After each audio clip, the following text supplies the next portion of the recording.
Good morning, Facebook family, YouTube family, Twitter, and to all others who this video just may happen to find.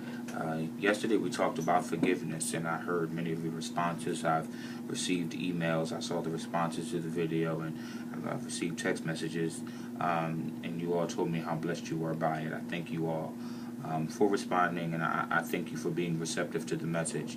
Yesterday we talked about forgiveness and the importance of letting things go, and how important it is that you forgive someone, not when the thing they've done against you or toward you have passed, but while it's in the process. Today we want to simply talk about letting love be love. My favorite scripture in all the Bible is not the standard ones. It's not Philippians 4:13 that says I can do all things through Christ who strengthens me.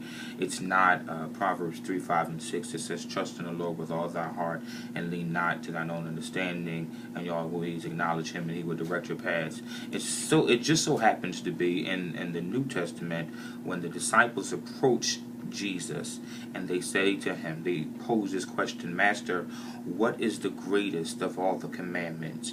And what's interesting to me is that Jesus does not cite one of the Old Testament 10. He essentially creates his own. He says, and I quote, love your God with all your heart and love your neighbor as you love yourself. This is very, very important. I think that in this current generation, in this current age, we forgot how to let love be love. I mean, we really have people in our lives who love us and want to be with us and care for us and show affection toward us to no end, and we don't know how to say it back. I have students, I'm a teacher, who I tell I love all the time, and they look at me like I'm crazy. They don't know how to show affection because they've never been the subject of affection. And I think so many of you out there don't know how to show love because you've never been the subject of love. And then there are others of you who are out there who know how to love, but you put constraints on it, and so you think you need to know somebody for a certain number of years or months before you could love them or even tell them that you love them. This is crazy to me. It's absolutely ludicrous. Think of it this way: love was here before you, and I'm willing to even suggest that love played a major part in why you are here. So if love was here before you and played a major part in why you're here, then what makes you think that you have a right to define it? And secondly, stop raising all these questions like who should I love, when should I love them, why should I love them, and where, at what point in life should I love them.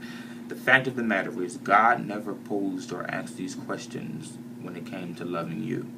And if God didn't do that when it came to loving you, then what makes you think it's okay to do it to love in terms of loving other people? That's not cool.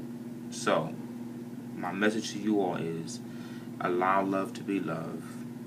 Love your neighbor as you love yourself. Love God with all your heart.